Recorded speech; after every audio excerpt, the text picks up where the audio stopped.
O'Kane. Here. Shaner. Here. Scott. Here. Waters. Here. Moore. Here. Stand for a moment of silent prayer followed by the Pledge of Allegiance, please.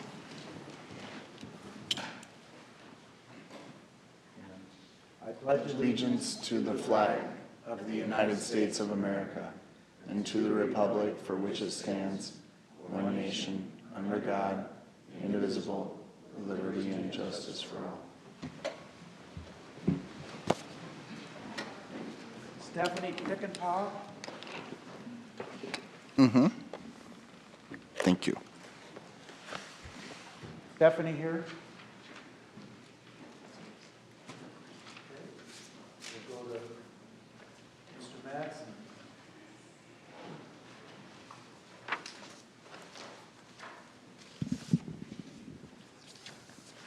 Whereas change is constant and affects all cities, towns, suburbs, counties, boroughs, townships, rural areas, and other places.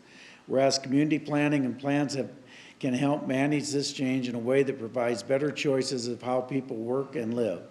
Whereas community planning provides an opportunity for all residents to be meaningfully involved in making choices that determine the future of their community. And whereas the full benefits of planning requires public officials and citizens who understand, support, and demand excellence in planning and plan implementation.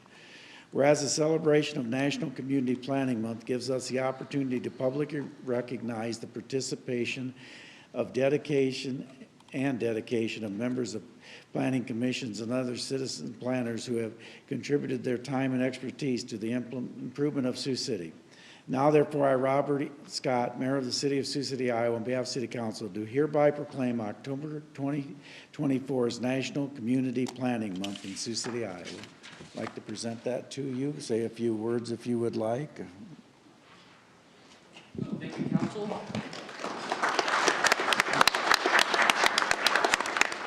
Thank you for all the support. I'd also like to thank our Planning and Zoning Commission, Board of Adjustment, Historic Preservation Commission, and our Active Transportation Committee, helping us in everything that we do. We do also have the Iowa Planning Association's annual conference. It's going to be in Sioux City next week. Staff are going to be presenting a number of different topics at that, as well as having mobile tours to showcase different areas throughout the city. So welcome you and anyone else in the public to attend. Thank you. Excited for that. Thanks, Chris. Thanks, Chris. We have that next week, Police tomorrow, and League of Cities a couple weeks ago. We're getting a lot of statewide conventions. Thank you guys for your hard work in that area. Interview the Library Board of Trustees, Kathleen Michelson. Kathleen, you want to come up and tell us a little bit about yourself and why you want to serve?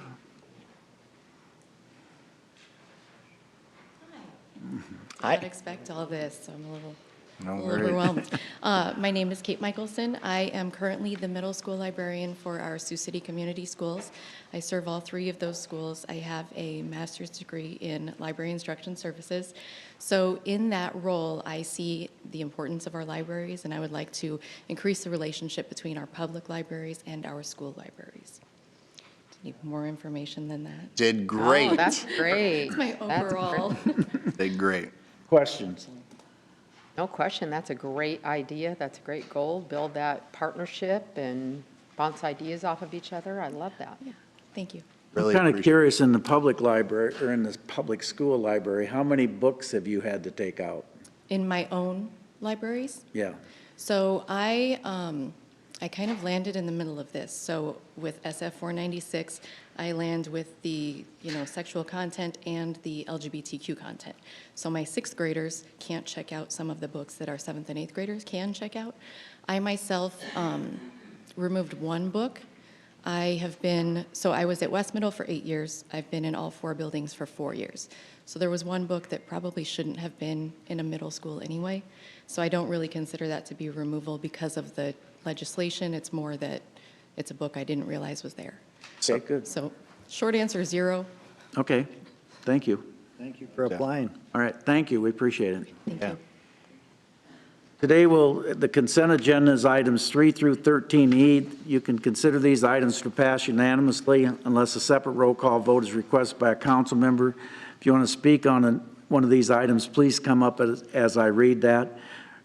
If you want to speak on an item not under the agenda, please come up under citizens concerned, remember always to state your name for the record and address, and also remember that you will be limited to 3 minutes. I'll move the consent agenda.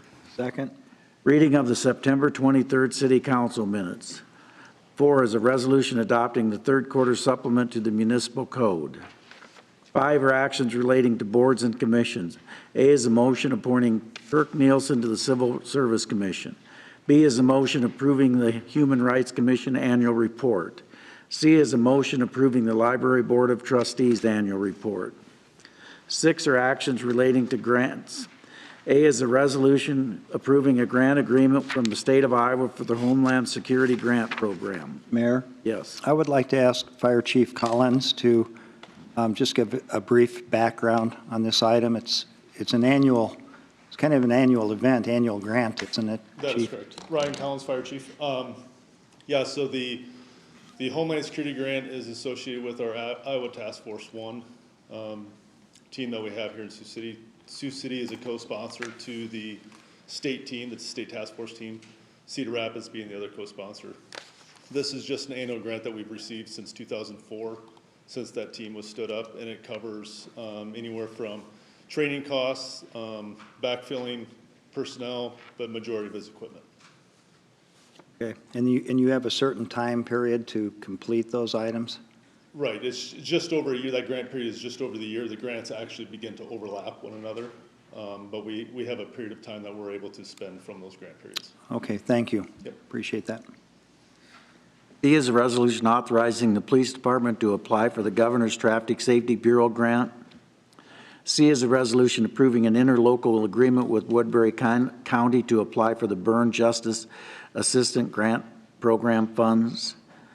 D1 is a resolution approving a HUD grant agreement under the federal approval for the Community Development Block Grant. D2 is a resolution approving a HUD grant agreement under the funding approval for the Home Investment Partnerships. 7 are actions adopting construction documents. A is a resolution adopting plans and specs for the Sidewalk Assessment Program project. B is a resolution adopting plans and specs for the Gordon Drive Storm Sewer Repair Project. 8 are actions relating to agreements and contracts. A is a resolution granting a permit to Fibercom to maintain underground cable around 3220 Line Drive and 3951 South Lewis Boulevard. B is a resolution approving an amendment number 1 to the consulting services agreement with JEO Consulting for the Headington Park Splash Pad project. C is a resolution approving amendment number 1 to the service provider agreement with Quality Striping for the airfield painting and blasting project at the airport. D is a resolution approving a third amendment to the residential property management agreement with NAI United Management for property management at the airport. Normally 3 years is all we do, so are we going to go out for bid next year?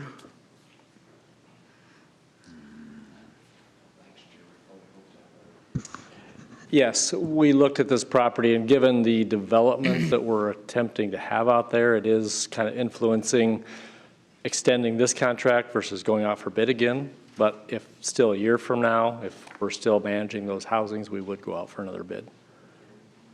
But I'm sure we would also have to think about the clause to get out of that, or what that would look like if a development would materialize, or wherever So it that could be would very short term for somebody Exact. brand new, and that's kind of what we're weighing. No, yeah, it makes sense. E is a resolution approving a second amendment to the administrative services agreement with Nationwide Retirement Solutions, decreasing the annualized compensation requirement. F is a resolution approving a contract with H&R Construction for the new Utilities Field Office Building Project. G is a resolution approving a contract with Sioux City Engineering for 4801 Stone Avenue Emergency Pavement Replacement Project. H is a resolution approving the IDOT Transit Joint Participation Agreement for one light duty bus. I is a resolution approving an agreement for collection of accounts and business associate agreement with AAA Collections. 9 are actions authorizing payments. A is a resolution accepting the work of RP Constructors for the South Ruston Street Reconstruction Project. B is a resolution accepting the work of Steve Harris Construction for the Dodge Avenue Reconstruction Project.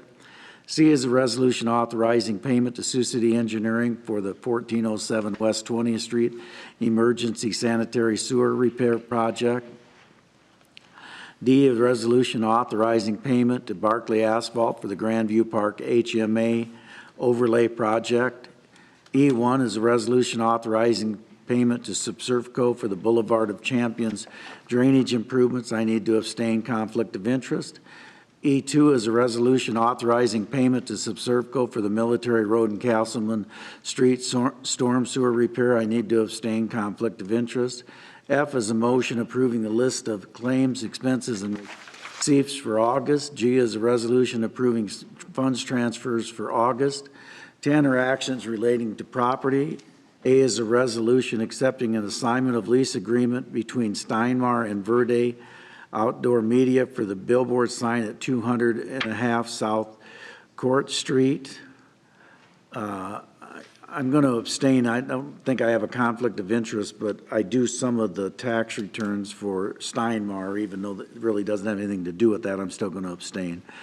B is a resolution inviting proposals for the lease of property in the combined Central Sioux City CBD urban renewal area, announcing the intent to accept the proposal of the Lewis and Clark Interpretive Center, scheduling a hearing, and rescinding Resolution 2024-0914, property at 900 Larson Park Road.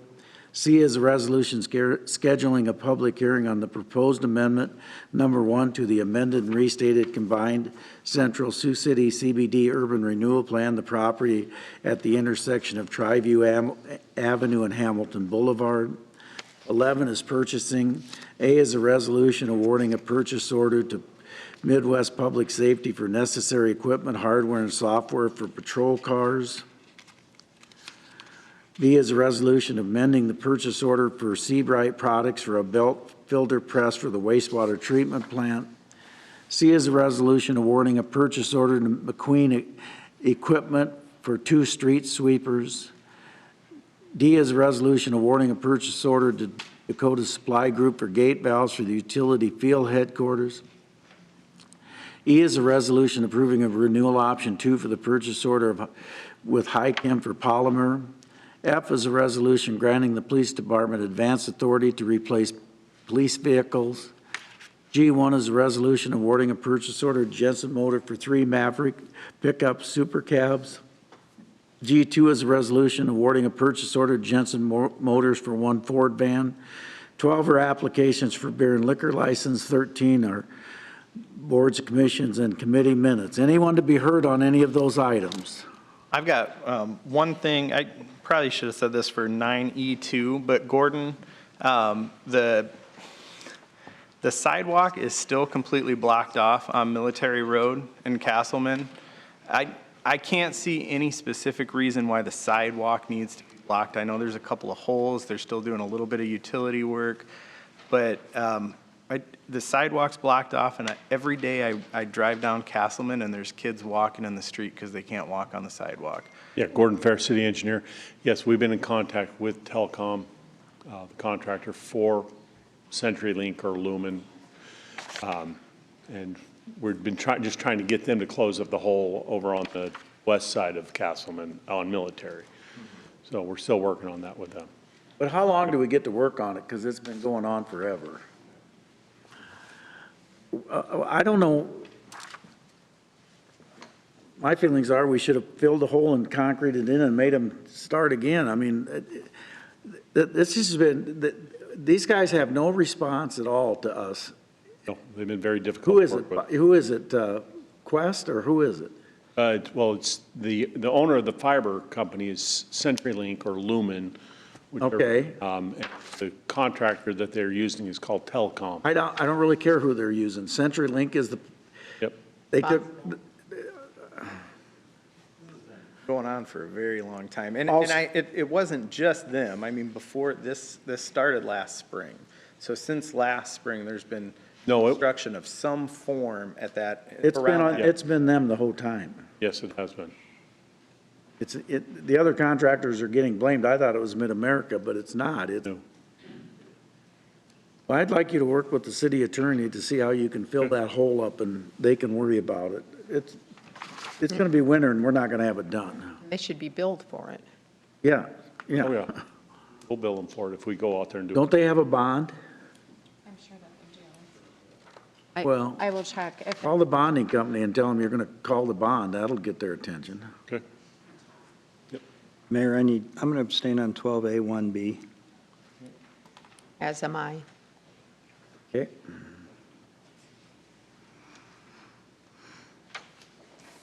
Recommendations of planning and zoning. 14 is a hearing and ordinance rezoning 1412, 1416. Vote. Oh, I'm sorry, I did. My bad. Did mine register? Yes. Did, okay, thank you. Those items pass 5-0 unless otherwise noted. 14 is a hearing and ordinance rezoning 1412, 1416, and 1420 Triview Avenue and 1301 and 1401 Zenith Drive. The petitioner is Quick Trip Incorporated, Emily Helwig. I'll move that. Second? Public hearing's now open. Anyone to be heard?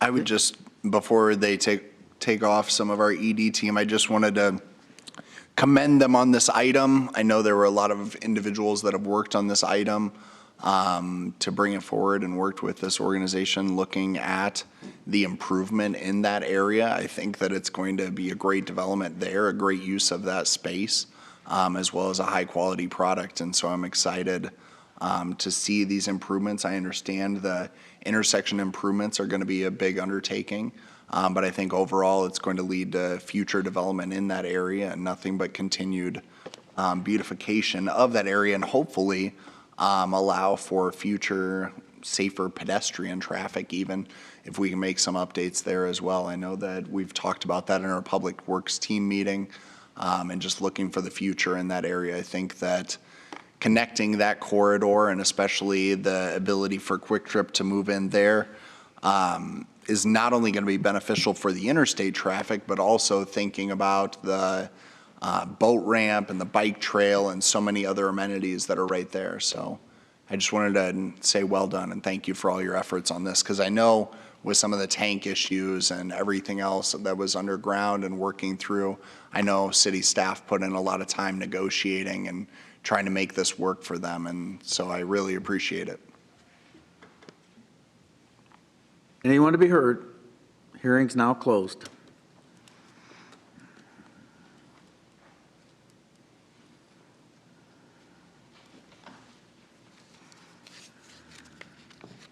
Passes 5-0. Is anybody opposed to waiving the statutory rule?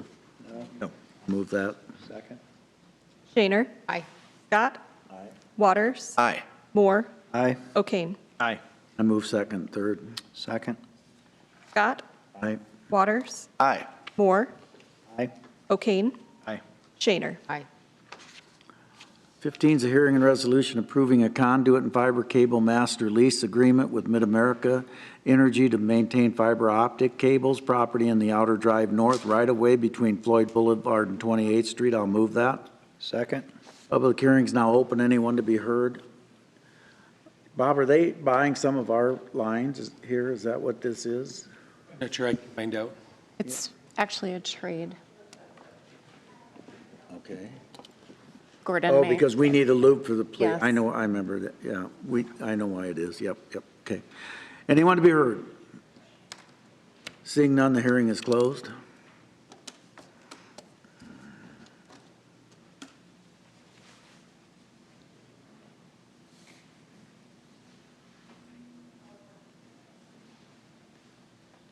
Passes 5-0. Citizen concerns. Any citizen that would like to be heard, please come to the microphone, state your name and address for the record, please.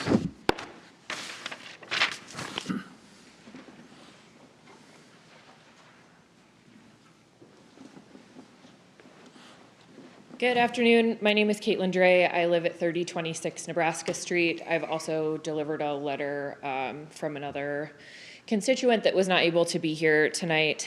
I live and work in Sioux City, and as a mom, the health of my daughter is something that I am exceedingly concerned about. We live in the shadow of two coal plants, George Neal South and North, owned by Mid-American. The negative health impacts from these plants may not be easily seen, but are well documented in the high rates of asthma and cancer in our area. In the census tract less than 2 miles directly north of these plants, residents rank in the 91st percentile nationally for low life expectancy. I am proud to call myself a Sioux Citian and an Iowan, and I am increasingly fearful for my daughter's health and safety here because of legislators' refusal to acknowledge the detrimental effects of fossil fuels and agricultural runoff. I am also proud to live in a city where my concerns can be heard and heeded. I trust you as council members to do what is right to protect your constituents' health, and I am joined by other citizens here tonight. We thank you for your time and consideration. Thank you. Appreciate it.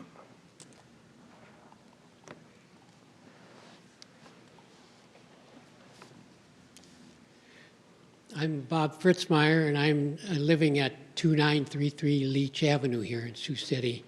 I share the concern that Caitlin just shared with you about the air quality and the concerns about that air quality, the pollution that's created by Mid-American Energy's coal plants.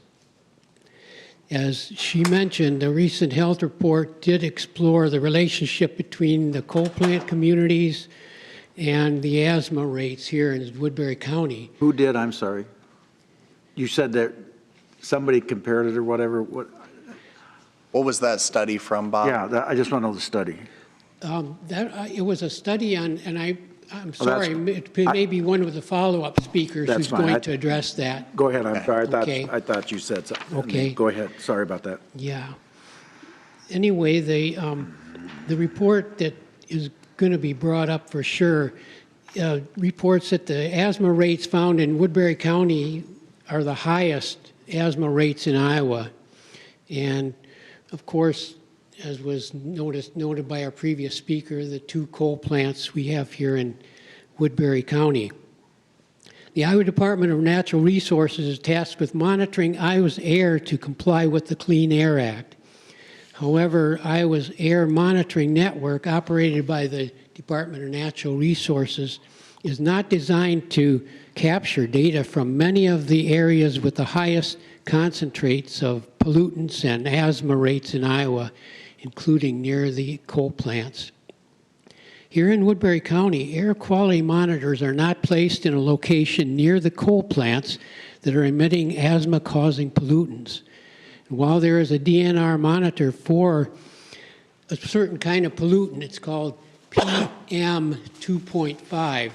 I believe one of our follow-up speakers, who's coming after myself, is going to give us more details on that.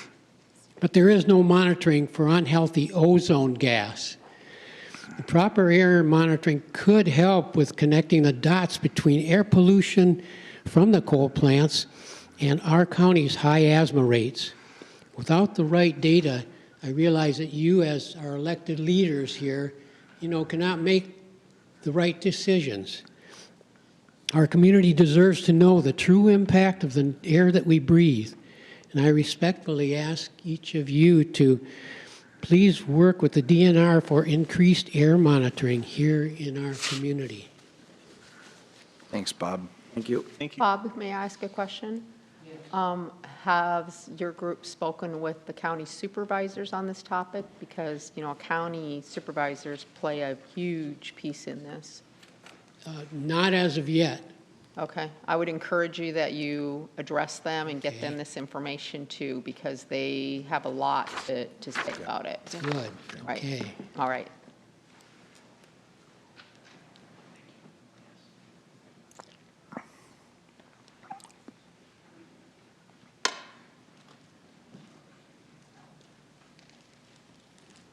Good afternoon. I'm Renee Weinberg from 3905 Country Club Boulevard. I'm speaking about the coal ash, which is a residue from burning of the coal. Each day, this coal ash waste is created from these two plants, North and South Port Neal. and stored indefinitely in toxic waste sites in the community south of South Sioux City, adjacent to the Missouri River. I have a picture that I'll leave with you that was taken by a drone in May of this year that shows one of these ponds. It's called a pond.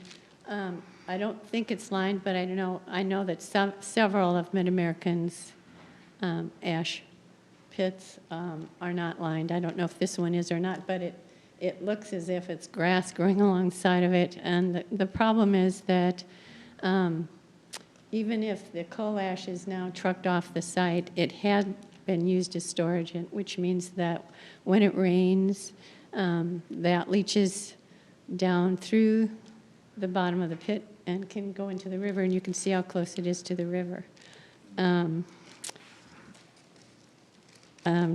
And I made copies of a report that was done in 2022, December, on the pollutants that are leaking from 12 of Iowa's cold storage sites. 2 of those are the ones south of South Sioux.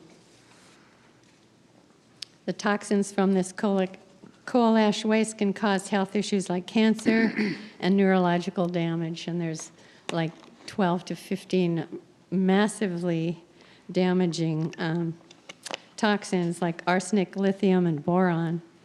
The science is very clear on these toxins, that they can cause these issues.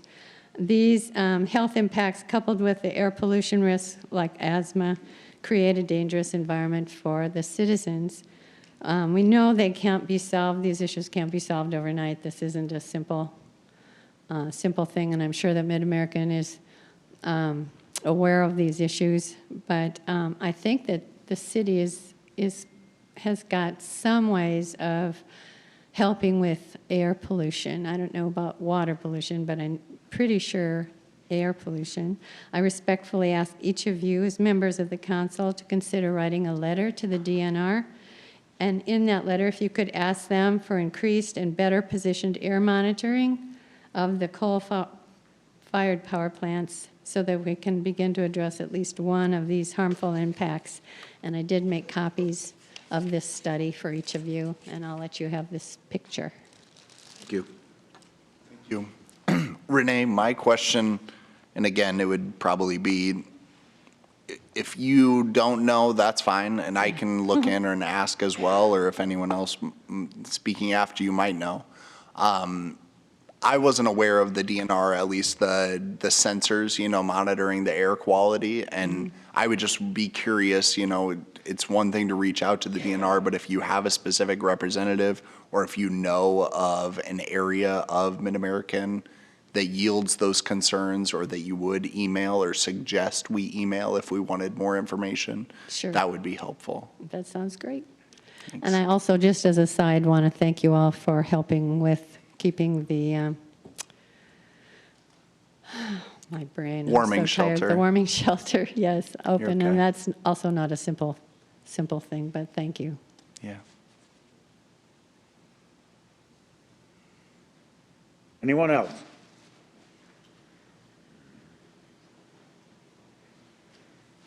Hi. Okay, this is the right one. So my name is Nicole Rains. I'm with Great Plains Action Society, and I'm here to lend an Indigenous voice to both urban and tribal members of the Native community. Address. My address is 710 Rosner Street in Council Bluffs, Iowa. I do not live in Sioux City, That's but fine.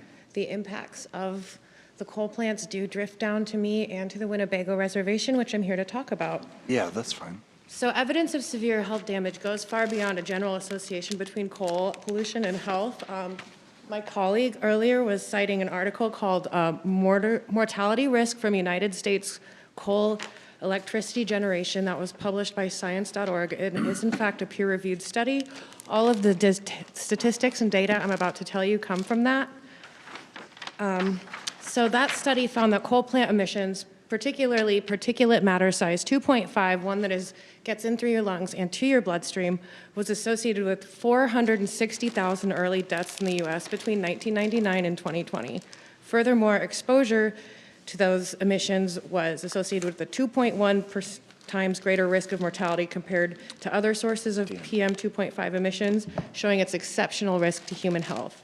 Between 2018 and 2021 alone, the George Neal plants emitted 23,681 tons of sulfur dioxide.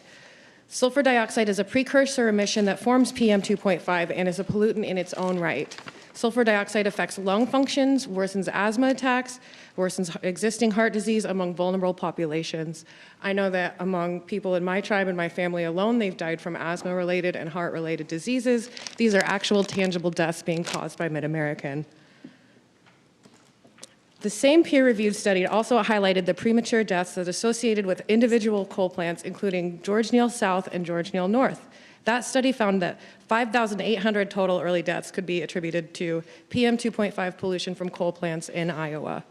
3,700 of those deaths come specifically from Mid-American energy coal plants that are still operating today. The plants here in Siouxland were directly associated with 92 premature deaths. That's almost 100 deaths in the course of 4 years that could have been prevented just from those coal plants alone. These statistics represent real years taken off a person's life, years when they're not around to see or support their families, to see their grandchildren to grow up, or in some cases, to not allow children to grow up. The people of Siouxland deserve better. Please ask the DNR for increased monitoring to understand the true reality of the ozone and particulate pollution in our air. Thank you. Thank you. Thank you.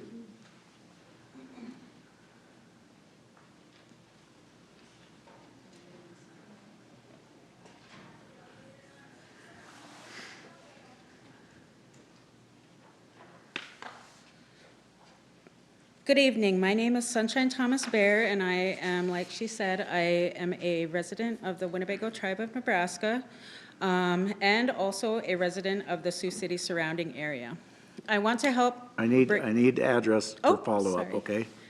okay? Sunshine Thomas Bear, 361 Elk Street, Winnebago, Nebraska. Thank you. Okay. Let's see, where was I? My name is Sunshine Thomas Bear, and I am a resident of Winnebago, Nebraska, and also a resident of the Sioux City surrounding area. I want to help bring home the importance of what has been said tonight. Our communities are suffering from the negative health effects of Mid-American Energy's coal plants in our area. Whether it's the increase in respiratory illnesses or other health-related issues, the consequences are real and they are affecting our families, our children, and our neighbors. Sioux City and the surrounding communities' residents deserve better. We know you, as our city council representatives, share the same concern for the health and welfare of our communities. You've shown commitment to ensuring Sioux City is a place where people can thrive, and now we need your leadership to help address this growing problem.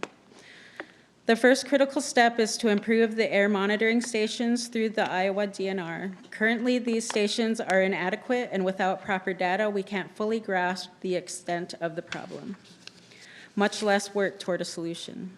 Accurate, comprehensive monitoring is essential to assess the risks we face and guide us toward meaningful action.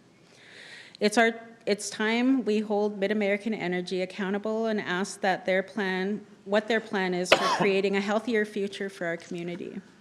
We deserve to know. Together we can push for change, starting with fixing the air monitoring system. Let's work toward a future where clean air is a reality for all of us in Sioux City and the surrounding areas. Thank you. Anyone else? I have just a couple of questions of clarification. Has anyone talked to Mid-American Energy Company?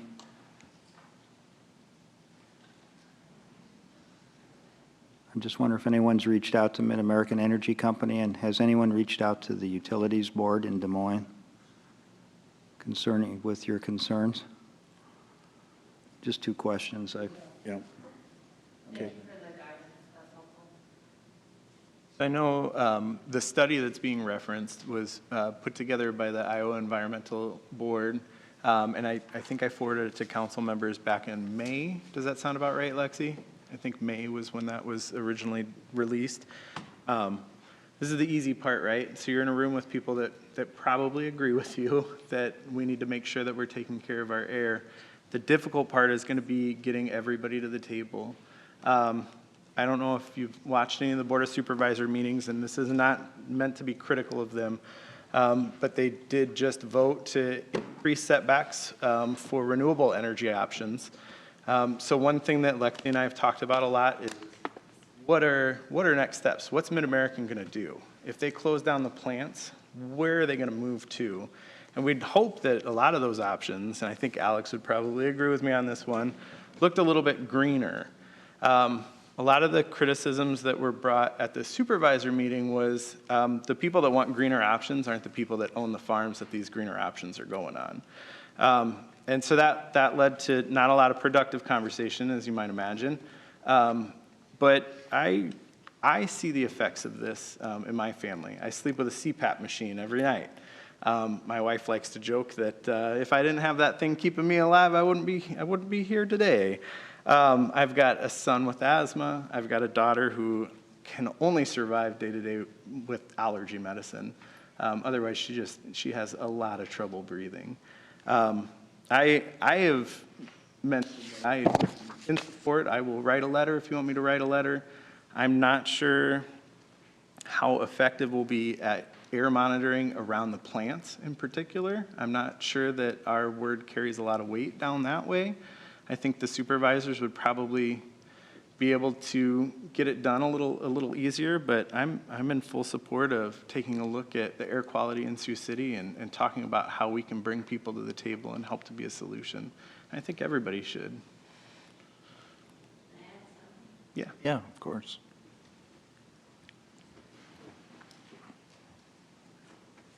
I know that both Bob and I were at one of those Woodbury County Supervisors meetings when they were discussing solar and wind. They were trying to push back the site requirements farther back on the property for wind and solar. Most of the people that were there were against solar because they thought it was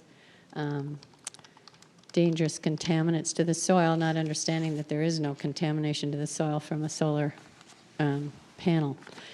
They also voted to only support coal, gas, and natural gas and oil because they're, quote, proven energy sources. So it is very difficult to work with the council as it exists right now. That was voted on unanimously. So I understand that we should work with the Woodbury County Board of Supervisors, but it could be rather difficult at this point. It was a non-binding sort of thing. There were people at that meeting that were representing the solar company that wanted to build in Woodbury County, and they were pretty much told they weren't welcome. So I don't know. We're just hoping maybe you can do something with the air quality, but I will certainly do some checking and see if there are specific where the sites are located and do some follow-up on that. I guess I would offer a couple things in response, and I think first and foremost, I just want to thank you all for being here and sharing your concern and bringing forth some evidence, or just at least having the conversation. I think that that's important, and as we saw multiple times here today, I think it can be intimidating to go before a council or anybody like this, and so I appreciate your willingness to maybe step outside your comfort zone and advocate for your community or your family. I think that's important. Secondly, I think that this is an issue. I think it's multifaceted. I think, especially here in Iowa, I think, with our agricultural production, with different energy production plants, whether it's Mid-American or otherwise, I think there is a greater risk. And actually, there are people, elected officials. There's actually a doctor elected. I think he's a representative, not in the Senate, in Iowa. And he's a practicing physician that is really researching this and urging more funding to be appropriated to research this, because We are the #2, and I could be wrong, I'm trying to recall it from memory, which is always dangerous, but I'm pretty sure we have the #2 cancer rate in the United States, and I'm pretty sure the rate at which it's increasing is #1. And it is very scary. And if you don't know someone that immediately in your family that your family or friends or your circle of influence or your support anyone that has been affected by asthma or breathing related issues or cancer, you are an exception, my friend, because as someone whose dad just has went through cancer treatment, I mean, I understand. And when you start learning about some of these practices and some of these things that could be contributing to it, I think it's important to be questioning and holding companies accountable and not saying that they're to blame, but saying that these practices that maybe were acceptable before, we can understand, we can grow, and we can improve and do better. And I think that it's important we have that knowledge and that education, just to at least have that conversation. And I think that it's only right to be good corporate citizens to be able to have an educated conversation about that and develop a path moving forward. I think that's important. What I would say additionally is I'm not going to speak for the entire council, but I will say that I have been very supportive of any programs in our city that look at renewable energy or different ways that we can offset our carbon footprint. I've been harping on city staff for quite some time that I would love to see some more energy efficient vehicles in our production and our fleet and different things. And I know we are looking at that. Maybe not as rapidly or as I would always want. But yes, I think yes, and they even cited in the homework as far as one of the reasons they were going with that option was because of its fuel efficiency. And I think that we can do better. And I know the mayor was a partner with me on this, advocating for looking at options for solar down at our wastewater treatment plant, because we were tired of driving, whether it's down I-29 or out Highway 20, and seeing these solar farms that then people are able to buy into or connect to and having it offset those costs. And so we thought, at least I did, and I know the mayor advocated with me, to investigate that and see what it would look like if we could put solar options down at the wastewater treatment plant to offset that cost that ultimately is going back to the taxpayers. And so how could we save our taxpayers money and be able to do and seek those routes? And then you look at our renewable fuels initiative down at the wastewater treatment plant. I mean, our ability to capture the gas that was otherwise being burned into the atmosphere, I think was a big step forward. It was an expensive process to go after. We were able to achieve that, and now we're pumping that into the pipeline and able to sell it to be used as fuel. I think those are some really good steps. And the city has shown its willingness to be a partner in the solution, or at least in the conversation of what we can do better. But I surely recognize that there's more to do. The last thing that I would just say is I do want to give some credit. I'm, again, not knowledgeable. I'm not going to expect anyone to quote me as an expert. But I will commend Mid-American Energy, because I do think, I remember when I first got on council, I requested a meeting with one of their higher ups, and I wanted to talk about my vision for solar panels and what we could do differently and how we would go about this. And that was maybe one of the coldest meetings I've been in a long time. But I do know that they've made a concerted effort to go towards renewables as far as having solar and wind. Now, most of the time, they want to monopolize that or just have it be their projects and not allow some competition, is what I've heard secondhand. But I do think that they recognize that that may be more of the future, and that we need to get away from some of these fossil fuels. So I'm hopeful.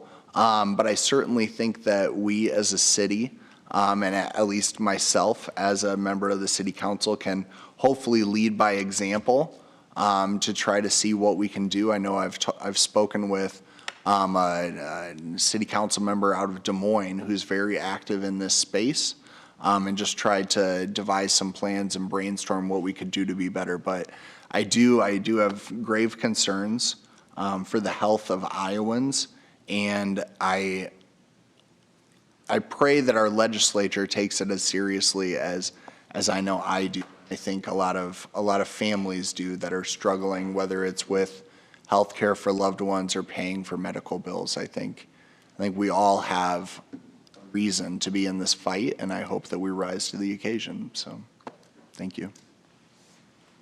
Okay. Anything else? Where we go from here, I guess. Yeah, I was going to say, if we can just try to get information. Yes, I would. Who to contact, or? Well, a couple of you want to volunteer to research this more, because I'm not going to have any claim to having very much knowledge.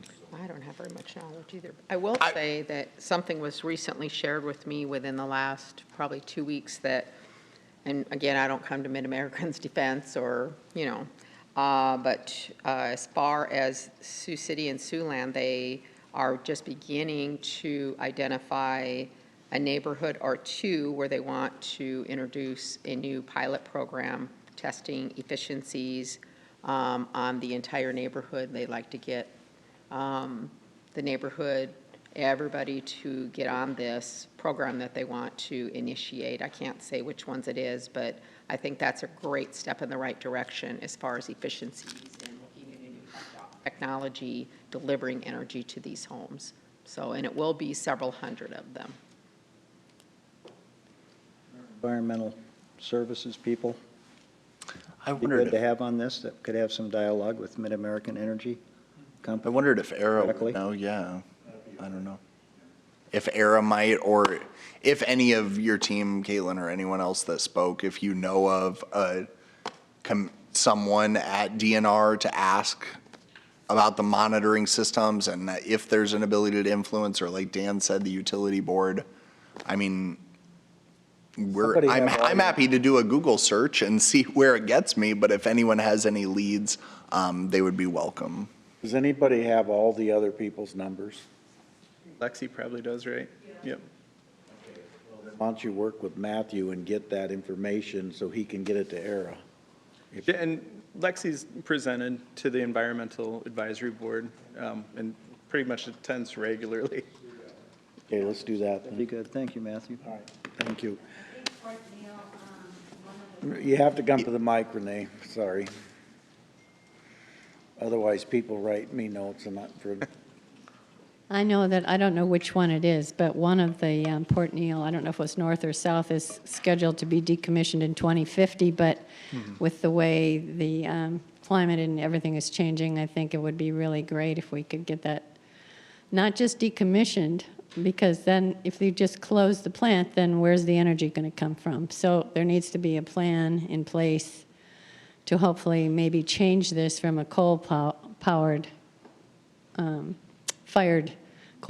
power plant to something that's more renewable, whether it's with solar or with wind or with whatever. I know that also the Woodbury County Board of Supervisors is doing a study now to bring a nuclear power plant to Woodbury County, which I'm not sure that's a great idea either, because nobody wants the residue from those, at least the way they exist right now. But Not cleaner than coal. it's cleaner than coal. It's not in the air. It's just that it's, the waste. What do you do with the waste? Nobody wants it. Yep. So, but I know that one of them is going to be decommissioned in 2050 at least, if not Hopefully, they sooner. take this next 25 years and Yeah, develop a we contingency need- plan to make up for a new way to Yes. produce that energy. Yes. Well, not just the energy, the jobs as well. I mean, Correct. it's The all about jobs. upskilling, Yes. training, Right. Yeah. and adapting. So, Good use of that time. Thanks, Renee. Okay. All right, anyone else be heard on anything else? Okay. Mr. O'Kane? I'm going to keep it really short. Tomorrow, from 3 to 7, we have the volunteer appreciation. From 3 to 7 at Riverside Lutheran for any Any people in the flood area at Riverside? There's going to be a multi-agency resource center. That's from 3 until 7. I think our volunteer appreciation dinner starts at 5. 5 till 6:30. What did you call that? It's the multi-agency resource center. We definitely need an acronym. Multi-agency. That'd be local agencies or? So I know the Woodbury County emergency. They set it. Mark. Is setting it up, yep. And They're then, getting as many agencies as they can there. yep, Do we have representatives from the city? I'll be there for sure. I'm sure there's going to be. We should follow up. I see Yeah, Bob. Julie. Have city rep. Find out, yes. I'm going to head over when I get out of school, battle the traffic to get there, so. I'm What school are you at? West High. Well, you won't have to go by Castleman anyway. Will you not be at the boards and commission? I'm going to do it all. You are? Okay. Yes. So for any police officers in the room, I will be driving the speed limit between the two events. Just so you A lot of witnesses on. Yes. See if the chief will give you an Yeah. Julie? Well, I want to remind everybody, we still have some projects going on with this nice Indian summer has kept our construction crews going, still repairing streets, et cetera. So be patient, but got to go through the ugly to get to the good. We had a good weekend with some activities around town. Riverssance was going on. I think it was very well attended. There was a tailgating festival downtown in front of the Remax City Center. And this upcoming, we have a large fall festival at Farmers Market. So if you still want to get some veggies and the good things that they offer, please planning on attending. These outdoor events will eventually wind down. And boy, do we really appreciate them. Alex? Yeah, there were a ton of things going on over the weekend, and I tried to attend as many as possible. The one, though, that I wanted to really highlight that hasn't been spoke about yet was the Iowa Mission of Mercy, the free dental clinic. I was able to stop down there and not only meet with Tyson Event Center staff, but also the director, and just get a tour of their operation and really hear from those representatives of just the impact it was making and what it meant to those individuals to volunteer their time. I mean, you're talking hundreds of dental professionals. You're also talking over 1,000 volunteers and just endless support. And I think, and they were shooting for actually hoping to have, at the end of day one, they had right around 500 people that had went through and received free dental care. And then they were hoping by the end of it on Saturday that they would have reached 1,000 patients that had worked their way through. And I mean, what's incredible about this too is not just the need and the people that were seeking these services here in Sioux City, from Sioux City, but also coming from so far to receive free dental care. I mean, people, they were telling me stories of people that drove from Des Moines or South Dakota or Nebraska just trying to receive free dental care. And it just made you really, like, the director and I kept lamenting the fact that we have such a broken system where so many people have so much need and feel that they can't seek dental services. And then I was explaining the fact that just the limited number of dentist office that accept Medicaid in our community. Just there's endless need and people need assistance, and it's not a handout, it's a hand up, and we all should have that ability to be able to do these things and receive this care that can be so essential to a quality of life. But it was just, I was so thankful for the people that volunteered, not only their talent, but their time, whether it was checking people in, giving them ice cream treats afterwards, which I thought was like, I was like, Well, that seems like job security if you're asking me, but whatever, counterproductive, but it was really great to see. And the one thing the executive director wanted me to tell the rest of council was after last year, they were on the other side of the state, and she said that they weren't sure that anything would be able to top that because it went so well. But she just said that the people of this community blew her away with their dedication to the effort, whether it was the amount of volunteers that showed up. They spoke so highly of the staff, OVG 360 down at the Tyson Event Center, and how accommodating and helpful they were. Empirical Foods donated a ton of the food for volunteers and for other individuals. There were so many sponsors that stepped up to the plate to be able to make that event happen. They said that Sioux City shined, and it made me very proud of our community and the effort that we showed, and that we welcomed all of those people here. If you needed any other public service announcement, I was speaking with one of the dental hygienists, and she was doing a lap. She said she needed to cool down a little bit, and she said that she had just visited with a patient and pulled 26 teeth out of their mouth. Said that her note was, "Don't do drugs." So I think I would share that with all of you, is that sometimes the effects of our lifestyle can really wreak havoc on our bodies. And so, but it was amazing that we have so many people that were willing to do that and step up and help our population. So thanks. Dan? Just a couple of things. I understand the Inclusive Sioux City Committee's meeting this week. You bet. That's good. I'm glad to hear that. Is that Wednesday? Wednesday at 4:30. Council chambers. We're here? Yes. In the council chambers? Yes. That's excellent. Yeah, glad we're having a meeting, and that can continue to build and. Position's been posted. Good. And yep. Glad to hear that. Secondly, I lost my thought now. There was another group that's meeting. I know we have the Sports Commission meeting later in the week, and we're going to be looking, I guess, on the agenda. I'll tell you what had the agenda. I wonder what that is. Discuss restructuring of the Sports Commission. So that's going to be an important meeting on October 9th at noon. I think that's all I have, Mayor. Thank you. I did stop down a couple times to just walk around. It was amazing that the organizers of that dental clinic are unbelievably to pull that off like they did. The other thing, and I'm going to ask the council a little permission, I'm not going to get carried away. I just want to meet with a contractor that's done some of these farms.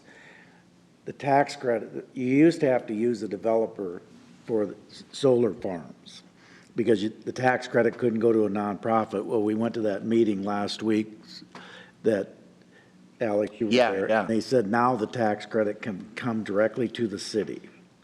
It's actually cash back up front, it sounds like. So I'm going to at least meet with a contractor to see if it's even possible. I still think there's too much ground at the sewer plant. We need a building to store sludge, I think, still. I don't know. I don't know why we don't build that. What I understand is the building counts as the whole building if you use it as a roof. Well, I think that's what hog houses are doing currently. I have exactly a good friend who works for a new company out of Lamar's that was developed, and the roof of the hog confinement or the nursery, wherever they're putting it, it's panels. That is what it is. So I think you're right. Well, and if there's absolutely no reason, at least on where I know you got to be careful where the sun shines, but the parking ramp, the southernmost parking ramp on Jackson ought to have solar panels on the rooftop of that. People then would park up there in the wintertime because of snow. I mean, there's just a lot of options, and I'm tired of waiting for a contractor to come in and get it done. We need to figure out what we can do. So I'm going to ask your permission to at least start that process. Well, and proactive on it. That's a great idea. And be proactive like that would be a great especially if those credits come to the city up front. And just so you know, Mayor, the other thing, I'm looking at Mike. I think I was talking to you, Mike, about our new, whether it was utilities or the new field services building. that I wanted to make sure that we looked at the possibility of doing it and covering that roof with it. Mike's looking like it might not have been him I was talking to, but I was talking to someone. Mike, it might have been To look one at of it the, at the beginning, the job came in 3 million under budget, not that we should go spend money, but if we can go spend money to take care Teresa of said we the can't. electricity in a building, it makes a lot of sense, especially if you get a 30% credit but up it front. forgot it Well, wasn't and that's true. what I said, because I wanted to hit it on the front end of that building, because you and I spoke about the Expo Center and how it would have been nice to put it on the Expo Center, but then once it's built, you don't have the structural integrity to hold that type of thing. I think the aftermarket edition tends to be a little cost prohibitive. Well, and it'd be interesting to see if the county tries to enforce their rules that we can't have solar inside the city limits. That'll be very interesting, and I would hope that they wouldn't do that, so I'll move we adjourn. Second? Scott, Aye? Waters, Aye. Moore, Aye. O'Kane. Aye. Shaner. And everyone go to Fall Fest this Put it weekend. back. Keep- I forgot to say that as well, but Yeah. Can you do the? Yep.